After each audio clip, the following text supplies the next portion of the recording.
முதலாவதாக ஸல்லல்லாஹு அலைஹி வஸல்லம் அவர்கள் குறிப்பிட்ட விஷயம் பேணுதல். அபூ ஹுரைரா அவர்களே, குன் வரிஅன், நீங்கள் வாழ்க்கையில் எல்லா காலத்திலும் பேணுதல் மிக்க நபராக நீங்கள் மாறிவிடுங்கள். அப்படி நீங்கள் மாறிவிட்டால் நீங்க யாரு? தகுன் அஅபதன் நாஸ், மக்களிலேயே மிகப்பெரிய ஒரு வணக்கசாலியாக மாறிவிடுவீர். கண்ணியமிக்கவர்களே, மிகப்பெரிய வணக்கசாலியாக ஆகணும்னா ஒரு 10 ஹஜ்ஜி செய்யணும், ஒரு 20 உம்ரா செய்யணும், நின்றுட்டே தொழுதுட்டே இருக்கணும், தஸ்பியை உருட்டிட்டே இருக்கணும். அப்படி கிடையாது. ஒரு மிகப்பெரிய ஒரு வணக்கசாலியாக நீங்கள் ஆக வேண்டும் என்று சொன்னால் இது அவசியம், பேணுதல் தான் அவசியம். கண்ணியமிக்கவர்களே, அந்த பேணுதல் இருந்தால், குறைவாக அமல்கள் இருந்தாலும் சரி, வணக்க வழிபாடுகள் உங்களிடத்திலே குறைவாக இருந்தாலும் சரி, நீங்கள் தான் மக்களிலேயே மிகப்பெரிய ஒரு வணக்கசாலியாக மாறிவிடுவீர் என்று ஸல்லல்லாஹு அலைஹி வஸல்லம் அவர்கள் சொல்றாங்க. பேணுதல்னா என்ன? தக்குவா. பேணுதல் என்பது தக்குவா, இரையச்சம், இரையச்சமான ஒரு வாழ்க்கை. பேணுதல் என்று சொன்னால், நாம் எந்த ஒரு காரியத்தையும் நாம் செய்கின்ற பொழுது அல்லாஹ்விற்காக வேண்டி நாம் செய்கிறோம். அதோடு மாத்திரமல்ல, மனோ இச்சைகளுக்கு நாம் கட்டுப்படக்கூடாது, பாவங்களை செய்யக்கூடாது. இந்த பேணுதலான விஷயம் என்பது இந்த மார்க்கத்தினுடைய அடிப்படையானது. அதோடு மாத்திரமல்ல, பேணுதலான வாழ்க்கை என்பது ஒட்டுமொத்த நன்மைகள் சங்கமிக்கும் ஒரு இடமாக இருக்கிறது. பேணுதலாக இருந்து குறைவாக நீங்கள் வணக்க வழிபாடுகள் செய்தால் உங்களிடத்திலே நிறைவான ஒட்டுமொத்த அந்த வணக்கத்தின் சாரமும் அதன் நன்மைகளும் உங்களிடத்திலே கிடைத்து விடுகிறது. பேணுதல் என்பது நன்மைகளின் திறவுகோலாக இருக்கிறது, நன்மைகளின் பொக்கிஷங்களாக இருக்கிறது, பரக்கத்துகளின் பொக்கிஷங்களாக இருக்கிறது, வணக்கத்தின் அடிப்படையாக இருக்கிறது. பேணுதல் என்பது இறைவனின் பக்கம் அழகான ஒரு முறையில் நெருக்கத்தை ஏற்படுத்தி கொடுக்கிறது. எந்த ஒரு சின்ன விஷயமாக இருந்தாலும் சரி, ஸல்லல்லாஹு அலைஹி வஸல்லம் அவர்கள் ஒரு ஹதீஸிலே சொல்லி காட்டுகின்ற பொழுது, ஒரு 2 ரக்காத்து தொழுகிறார், குறைவாக தொழுகிறாரு, அதை நிரந்தரமாக பேணுதலாக தொழுவதுதான் சிறந்தது. 20 ரக்காத்து தொழுகிறதை விட, நஃபிலான வணக்கங்கள் 200 ரக்காத்துகள் தொழுகிறதை விட, ஒரு நாளைக்கு தொழுவாரு, மறுநாளுக்கு அலுப்பாயிரும், ஒரு நாளைக்கு தொழுவாரு, மறுநாளுக்கு சலிப்பாயிரும், ஒரு நாளைக்கு தொழுவாரு, மறுநாளைக்கு தொழ முடியாது. இப்ப ஸல்லல்லாஹு அலைஹி வஸல்லம் அவர்கள் சொல்றாங்க, அமல்களிலே சிறந்தது குறைவாக இருப்பின் நிறைவாக செய்வது. அப்ப வணக்க வழிபாடுகளை குறைவாக செய்வதாக இருந்தாலும் நிறைவாக செய்வது, இது பேணுதலான ஒரு அம்சம். அதோடு மாத்திரமல்ல, பேணுதலுடைய இன்னொரு அம்சம் என்ன தெரியுமா? பாவங்களை விட்டு விடுவது.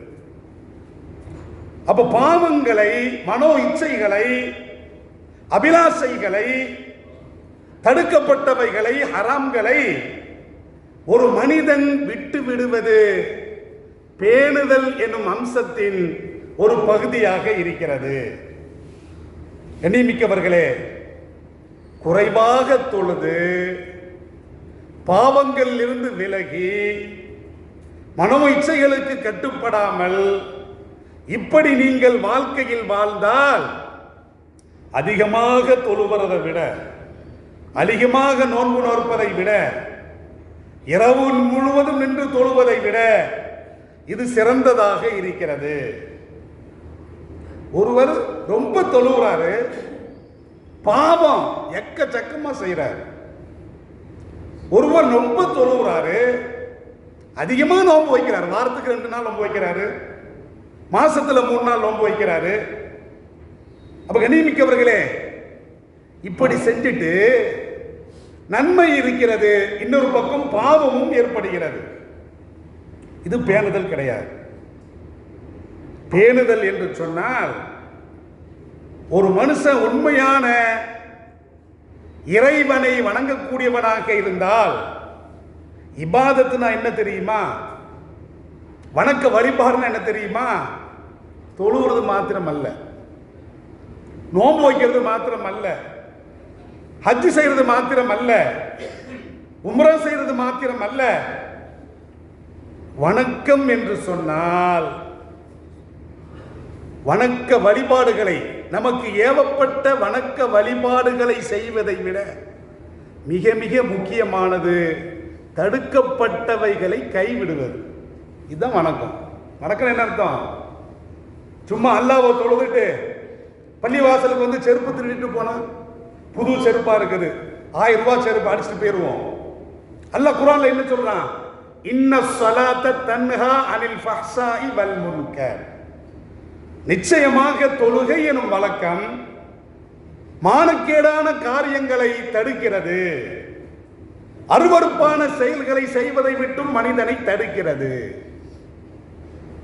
அப்ப ஒரு பக்கம் இபாதத் இருக்குது, இன்னொரு பக்கம் திருட்டுல ஈடுபடுதான். ஒரு பக்கம் இபாதத் இருக்குது, இன்னொரு பக்கம் பொய் பேசுறான்.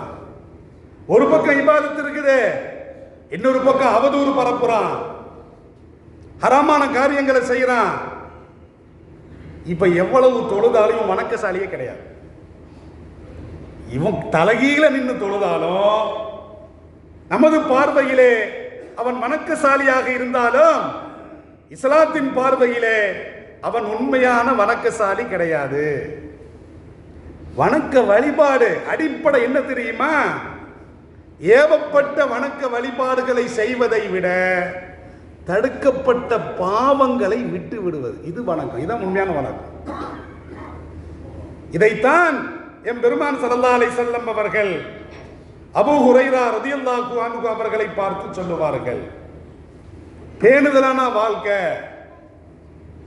ஸல்லல்லாஹு அலைஹி வஸல்லம் அவர்களுடைய பேர குழந்தை அப்ப வீதியில் கிடக்கக்கூடிய ஒரு சின்ன பேரிச்சம்பழம், அந்த சின்ன பேரித்தம்பழத்தை அதில் எடுத்து வாயில போடுறோம். ஸல்லல்லாஹு அலைஹி வஸல்லம் அவர்கள் துப்பு துப்புன்னு சொல்லுவாங்க. ஒரு சின்ன குழந்தை தான் விளையாட்டு போக்கில் எடுத்து வாயில போடுது, அதை துப்பி விடு என்று ஸல்லல்லாஹு அலைஹி வஸல்லம் கண்டிப்பார்கள். ஏனென்று சொன்னால் இது பொது சொத்து, இது தர்ம நிதி. பொது சொத்தை நானோ எனது குடும்பத்தினர்களோ பயன்படுத்தக்கூடாது ஸல்லல்லாஹு அலைஹி வஸல்லம் அவர்கள் கண்டிப்பாங்க. அப்ப அந்த இடத்திலும் கூட என் பெருமான் ஸல்லல்லாஹு அலைஹி வஸல்லம் அவர்களுடைய அந்த பேணுதலை பாருங்கள். கண்ணியமிக்கவர்களே, சுஃபியான் ரஹ்மத்துல்லாஹி அலைஹி அவர்கள் சொல்லுகின்ற பொழுது, உனக்கு பேணுதல் அவசியமாக இருக்கிறது, நீ பேணுதலாக வாழ்ந்தால் உன்னுடைய மறுமை நாளில் உனது விசாரணையும் மிக இலகுவாக இருக்கும் என்று அவர்கள் சொல்லுவார்கள். ஒரு சந்தேகமா இருக்குது, உன்னை சாப்பிடலாமா சாப்பிடக்கூடாதா, சந்தேகம் வந்த விட்டுறணும். இதுல ஹராம் இருக்குமா அப்படின்னு சந்தேகம், சின்ன சந்தேகம் வந்தாலும் கூட பேணுதல் என்னது? அதை தவிர்த்து கொள்வது. இதைத்தான் என் பெருமான் ஸல்லல்லாஹு அலைஹி வஸல்லம் அவர்கள் சொல்லுவாங்க. கண்ணியமிக்கவர்களே, சஹாபாக்கள்ல பார்க்கிறோம், சஹாபாக்கள் என்ன செய்வாங்கன்னா ஹலாலான பல காரியங்களை தவிர்த்து கொண்டார்கள். ஹலால செய்வது தப்பு கிடையாது. எந்த அளவுக்கு என்று சொன்னால் 70க்கும் அதிகமான ஆகுமான காரியங்களை சஹாபாக்கள் கைவிட்டாங்க.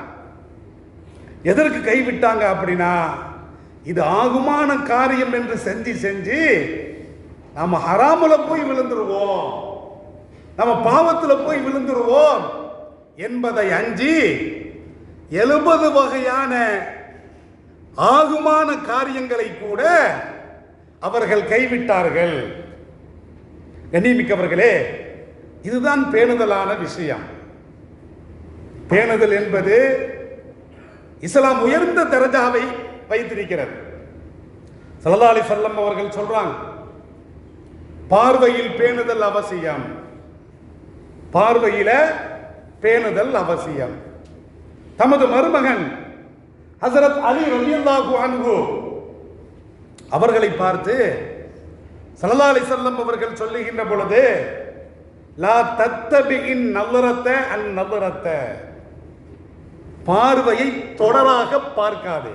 வெளியே போறோம், ஆண்கள் பெண்கள் எல்லாரும் வர்றாங்க, பார்வையை தொடராக செலுத்தாதீர் ஸல்லல்லாஹு அலைஹி வஸல்லம் அவர்கள் சொல்றாங்க. சொல்லிட்டு ஸல்லல்லாஹு அலைஹி வஸல்லம் சொல்லுகின்ற பொழுது, ஃபஇன்ன லக்கல் ஊலா, முதல் பார்வை யதார்த்த பார்வை, அது உமக்கு ஆகுமானது. வலைசத் லக்கல் ஆகிரா, அடுத்த பார்வை உமக்கு ஆகுமானது கிடையாது.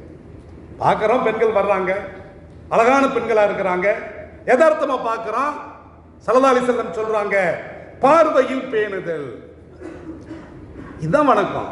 வணக்கம்னா இது உட்கார்ந்து பள்ளியாசல உட்கார்ந்து இது வணக்கம். வணக்கம்னா அடிப்படையான வணக்கம் என்ன? வெளியே போறோம், ஹராம்கான காட்சிகள் தெரிகிறது, அழகான பெண்கள் போறாங்க, அப்ப கழுகு பார்வையை கொண்டு செலுத்துறதா? இது கிடையாது. இதுதான் வணக்கத்தினுடைய உச்சபட்சம். தொழுகிறதை விட, நோன்பு நோக்கிறதை விட உண்மையான வணக்கம் என்பது என்று சொன்னால் பார்வையில் பேணுதல் அவசியம். இதைத்தான் இஸ்லாம் சொல்லுகிறது. இதுதான் பேணுதல். இதைத்தான் ஸல்லல்லாஹு அலைஹி வஸல்லம் அவர்கள் தமது தோழருக்கு சொன்னார்கள், நீர் பேணுதல் மிக்கவராக இருந்தால் நீதான் பெரிய வணக்கசாலி. அதுக்காக 24 மணி நேரம் தொழுதுட்டே இருக்கணும், சஜ்ஜா செஞ்சுட்டே இருக்கணும், அப்படிலாம் கிடையாது. கண்ணியமிக்கவர்களே, அப்ப பார்வையில் பேணுதல் அவசியம். அதோடு மாத்திரமல்ல, கேட்கக்கூடிய விஷயத்திலும் பேணுதல் அவசியம். அபூதாவுதுல ஒரு செய்தி பதிவு செய்யப்பட்டிருக்கிறது. நாஃபி ரஹ்மத்துல்லாஹி அலைஹி அவர்கள் சொல்லுவாங்க, எனது எஜமானர் இப்னு உமர் ரலியல்லாஹு அன்ஹுமா அவர்கள் என்ன செஞ்சாங்கன்னா, ஒரு பாதை வழியாக கடந்து சென்றாங்க. அந்த பாதை வழியாக செல்லுகின்ற பொழுது அங்கே இசை கேட்கிறாங்க. அவருடைய காதுல இசை அங்கே அவருடைய காதுல விழுகிறது. உடனே அவர் என்ன செஞ்சார் அப்படின்னா, தமது விரல்களால் காதை மூடிக்கொண்டார், இசையை கேட்கக்கூடாது அப்படின்னு. கையில வச்சுட்டு கையை எடுக்கவே இல்லை. அப்ப வேற வழியின் பக்கமாக அவர் தமது பயணத்தை தொடர்கிறார். அப்ப நாஃபி ரஹ்மத்துல்லாஹி அலைஹி வரதுல கேட்கிறாங்க, இப்போ அந்த இசை சப்தம் கேட்கிறதா இல்லையா? அப்படிங்கும் பொழுது இப்போ கேட்கல அப்படின்னு அவர் சொல்லும் பொழுது, இப்னு உமர் ரலியல்லாஹு அன்ஹுமா அவர்கள் தமது காதுகளிலிருந்து தமது கைகளை எடுத்து விடுவார்கள். எடுத்துட்டு என்ன சொல்றாங்க தெரியுமா? குன்து மஅன் நபி ஃபஸமிஅ மிஸ்ல ஹாதா ஃபஸனஅ மிஸ்ல ஹாதா, நீ என்னோடு இருந்தது போன்று நான் எனது ஹபீப் ஸல்லல்லாஹு அலைஹி வஸல்லம் அவர்களோடு ஒரு சமயத்தில் இருந்தேன். அவர்களும் இசைக்கும் சப்தத்தை கேட்ட பொழுது தமது கை விரல்களால் காதுகளை அடைத்துக் கொண்டார்கள். ஸல்லல்லாஹு அலைஹி வஸல்லம் அவர்களை நான் பார்த்தேன், அவங்க எப்படி நடந்து கொண்டாங்களோ அதே மாதிரி நானும் நடந்து கொண்டேன். கண்ணியமிக்கவர்களே, இதுதான் வணக்கம். இது மிகப்பெரிய வணக்கம். கண்ணியமிக்கவர்களே, தஸ்பீ சப்தத்தை கேட்கிறோம், குர்ஆன் சப்தத்தை கேட்கிறோம், திக்ர் சப்தத்தை கேட்கிறோம். அப்ப கண்ணியமிக்கவர்களே, இதை கேட்பதை விட ஹராம்களை கேட்காமல் இருப்பதும் வணக்கம். இதை இஸ்லாம் சொல்லி காட்டுகிறது. கண்ணியமிக்கவர்களே, நுகரக்கூடிய அந்த மூக்கை பேணுவது அவசியம். ஒரு சமயத்தில் உமர் இப்னு அப்துல் அசீஸ், இரண்டாம் உமர் என்று போற்றப்படக்கூடிய உமர் இப்னு அப்துல் அசீஸ் ரஹ்மத்துல்லாஹி அலைஹி அவர்களிடத்தில் கஸ்தூரி கொண்டு வரப்படுகிறது. இப்படி கஸ்தூரி வருகிறது. அவர் கையால் எடுத்து சோதிச்சு பார்க்கலாம். அவர் கையால் எடுக்கல. கஸ்தூரியை திறந்து தமது கையால் எடுக்காம அவர் என்ன செய்யாரு அப்படின்னா தமது மூக்கை வைத்து நுகர்ந்து பார்க்கிறார். அப்ப சபையில் இருக்கக்கூடிய எல்லோருமே நுகர்ந்து பார்க்கிறாங்க. அப்ப தோழர்கள்லாம் கேட்பாங்க, ஏன் கஸ்தூரியை எடுத்து பார்த்தானே, ஏன் நுகர்ந்து பார்க்கிறீர் என்று கேட்ட பொழுது, எடுத்தோம்னா கையில ஒட்டிடும், அது எனக்கு சொந்தமானதல்ல, நான் நுகர்ந்து பார்க்கின்ற பொழுது அந்த வாடையை நீங்களும் நுகர்ந்து பார்க்கிறீர்கள், நான் மட்டும் நுகர்ந்து பார்க்கல, அதனுடைய வாடையை எல்லோரும் நுகர்ந்து பார்க்கிறோம். எடுத்து நுகர்ந்து பார்த்தோம்னா அங்கே ஒரு புடியை நான் அள்ளி வச்சிருவேன், என் கையில ஒட்டிரும், அது பொது சொத்து, அது எனக்கு சொந்தமானது கிடையாது. எவ்வளவு பேணுதல்! அப்ப கண்ணியமிக்க உங்களை சிந்தித்து பாருங்கள். இதைத்தான் இஸ்லாம் சொல்லி காட்டுகிறது. நாவிலே பேணுதல் இருக்க வேண்டும். ஒவ்வொரு நாளைக்கும் அந்த உடல் உள்ள எல்லா உறுப்புகளும், ஸல்லல்லாஹு அலைஹி வஸல்லம் சொல்றாங்க, உடல் உள்ள எல்லா உறுப்புகளும் அல்லாஹ்விடத்திலே நாவை பற்றி முறையிடுகிறது, நாவினுடைய அட்டுழிகளை பற்றி முறையிடுகிறது. அப்ப நாவை பேணுவது அவசியம். ஏனென்று சொன்னால் ஃபுதைல் இப்னு இயால் ரஹ்மத்துல்லாஹி அலைஹி அவர்கள் சொல்லுகின்ற பொழுது, பேணுதல் உச்சபட்சம் என்ன தெரியுமா? நாவை அடக்கி வாச்சாலே போதும். அஷத்துல் வராஇ ஃபில் லிசான், பேணுதலின் உச்சபட்சம் என்பது நாவிலே இருக்கிறது. இதை அடக்கி வாசிச்சாலே போதும். இதுதான் பெரிய வணக்கம். எல்லாமே ஐம்புலன்களை கட்டுப்படுத்தி வாழ்ந்தாலே வணக்கம் தான். புதுசா வணக்கம் செய்ய வேண்டிய ஒரு அவசியம் கிடையாது. வயிற்றை பேணுவது, பேணிக்கையாக இருப்பது. ஸல்லல்லாஹு அலைஹி வஸல்லம் அவர்கள் சொல்லுவாங்க, இந்த ஹதீஸ் புகாரி ஷரீஃபிலே பதிவு செய்யப்பட்டிருக்கிறது, உங்களில் ஒருவர் தனது வயிற்றினுள் அழகான பொருளை செலுத்துவதற்கு சக்தி பெற்றால் அவர் ஹலாலான பொருளை அவர் செலுத்தட்டும், ஹராம செலுத்தக்கூடாது. ஏனென்று சொன்னால் மனுஷனுடைய உடம்புல முதலாக நாற்றம் எடுக்கக்கூடிய பகுதி வயிறு தான். மனிதனுடைய உடல் பகுதிகளிலே முதலாக அழுகிவிடக்கூடிய, துர்நாற்றம் எடுக்கக்கூடிய ஒரு பகுதி வயிறு தான். அந்த வயிறுல ஹலால் தான் இருக்கணும், ஹராம் இருக்கக்கூடாது. இப்படி இஸ்லாம் சொல்லி காட்டுகிறது.